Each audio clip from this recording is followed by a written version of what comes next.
એક વખતની વાત છે. ભગવાન બુદ્ધ પોતાના શિષ્યો સાથે એક ગામમાં ઉપદેશ આપી રહ્યા હતા.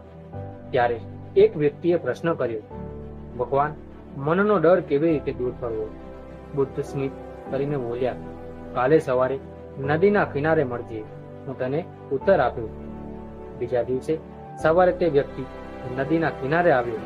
બુદ્ધે તેને એક કટોરું આપ્યું અને કહ્યું, આ કટોરું પાણીથી ભરી લાવીશ, પણ ધ્યાન રાખજે કે પાણી છલકાય નહીં.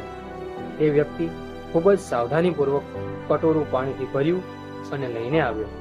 બુદ્ધે હસતા પૂછ્યું, જ્યારે તું પાણી ભરી રહ્યો હતો ત્યારે તને કોઈ ડર લાગ્યો? વ્યક્તિએ ઉત્તર આપ્યો, ના, મારું સમગ્ર ધ્યાન તો કટોરાના પાણી છલકાય નહીં તેમાં જ લાગેલું, એટલે મને ડર લાગ્યો જ નહીં. ત્યારે બુદ્ધે સમજાવ્યું, જે રીતે તારું સંપૂર્ણ ધ્યાન કટોરામાં હતું અને તને ડર લાગ્યો નહીં, એ જ રીતે જો તું પોતાના મનને સકારાત્મક વિચારોમાં, સારા કાર્યોમાં અને ધ્યાનમાં લગાવીશ તો ડર આપોઆપ દૂર થઈ જશે.